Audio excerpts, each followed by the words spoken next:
Alright guys, I'm going to run through this Marasai gameplay really quick. I'm going to talk about the ability usage. I'm going to talk about the general game sense.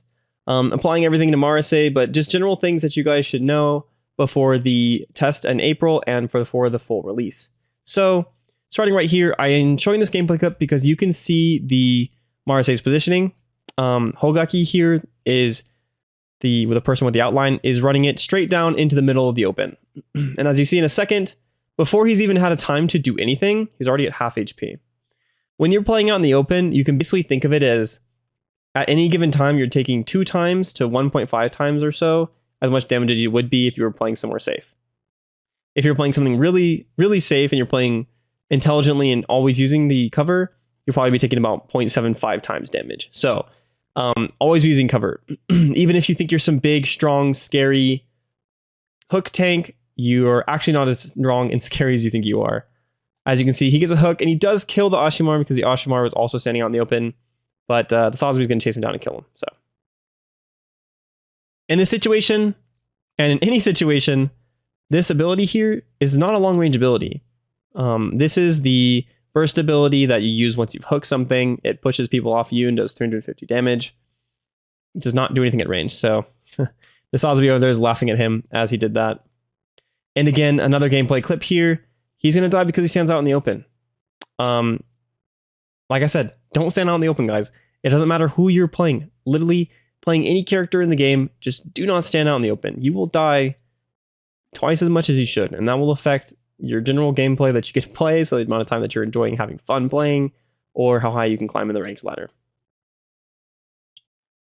So this is a bit better of a clip here. I wanted to talk really quick about how the hook works. It has kind of a charge time on it. You'll see right now he's pressed the hook, right? So the ability's activated. And it takes the time that it goes out, so it has to reach forward, and then the ability launches. When the ability launches, it's very, very quick. But you have to learn the timing for it. I'll show you what it looks like in full speed here, just so you can get a feeling for it. Out, and boom. But he misses it. But you have to learn the timing. So on this map here, you have these 2 little rooms that you can go down into. If the enemy wants to path through there, they're extremely, extremely, extremely vulnerable. In this game, another really, really important tip, in this game and other games like Overwatch and Team Fortress 2, you don't ever want to be in a choke. You want to be standing next to them and stopping the enemies going through them, or you want to be running through them as fast as possible. The enemy here is suffering from this. They're walking through, taking too much damage, they're going to die, because everybody who is attacking you only has one place to shoot if you walk through a choke. And so not only will they hit you way more frequently, but they'll also hit you when they're attempting to hit people on your team that they didn't mean to hit you. So just don't do it, guys. It's very dangerous. Spend as little time in chokes as possible, trying to make the enemy team stay in chokes as long as possible. So yeah. But as we see here, he goes for this kill, and he ends up getting trashed because of it. You have to be really, really careful. You don't want to int for kills. You really just don't want to. It's a bad habit that people need to break. No matter how aggressive you are, it doesn't really matter if you push in really aggressively and trade a kill. You always want to be making sure that you're playing and valuing your life as much as possible. Don't get me wrong, there's times to die and there's times not to die, but you don't want to be trading for kills just because. Think of it as the longer you stay alive, the longer you can outperform other people, and the less time you're alive inting for kills like that, the less time you can actually be forcing a skill difference between you and the other person. In this portion of the clip right here, I want to show you how the hook works when you actually do hook somebody. So he hits the hook on this gun tank here, and it pulls it in. But what the interesting thing that I saw about this is that you're not locked into the animation for the whole duration of it. I'll show it in full speed in a second, but he's already using his burst ability here before the gun tank is even close. Now, fortunately, it has a lingering hitbox, so it still hits him. But it's really, really interesting that it works like that, and that you can actually shoot while you're dragging them in. And I'll show you even later on in the clip that you can fit in a regular shot when you use your burst gun too, so you can do like an obscene amount of damage because of that. So here it is regularly. And the gun tank doesn't die because the Ashimar actually throws its ult on it, so it reduces the damage. Perfect timing.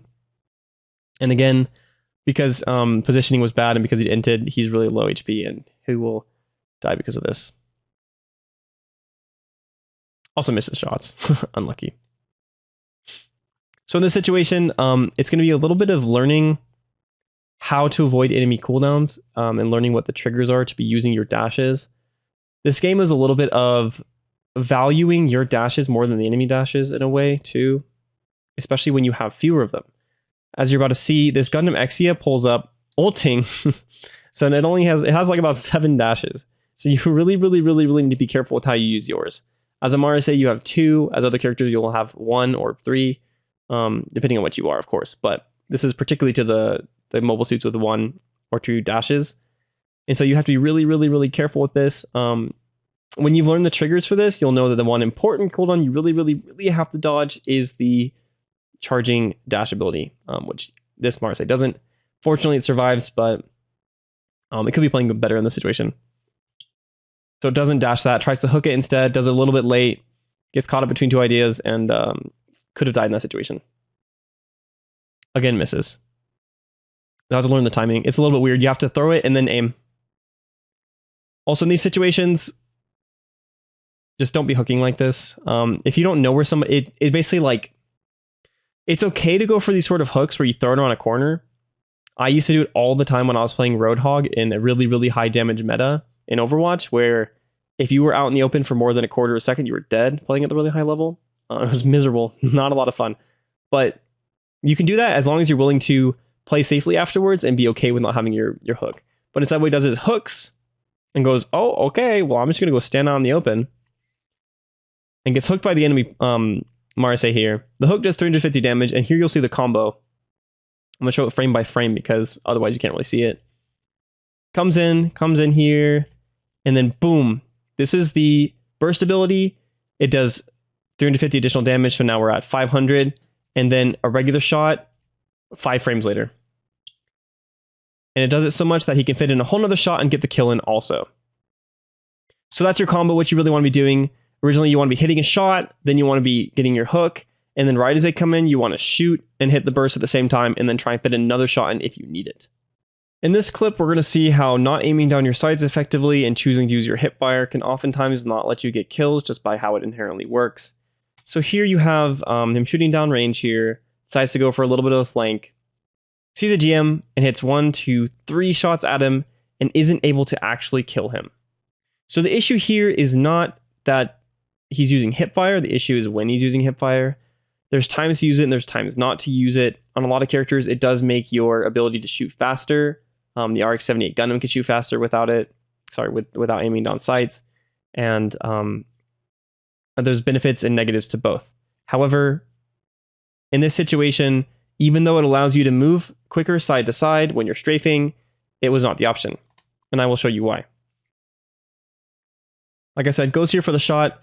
And just based on the distance here, he's too far away to be getting effective value out of this.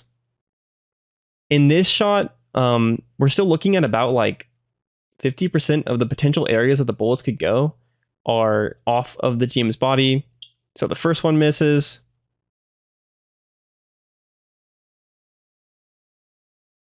Second one misses. And by the time he's actually aimed down sights, you miss his shot.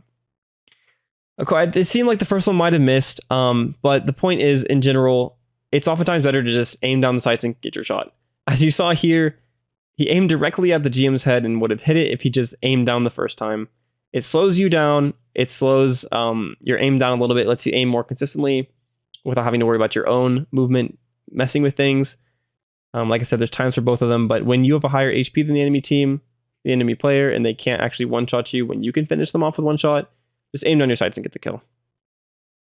If you're looking for some more Marasai analysis, make sure to check out this Marasai and Gundam Exia video right here. I talk through all the abilities, go over the gameplay a little bit, and talk about how to play the character. So check that out, guys, and thank you so much for watching.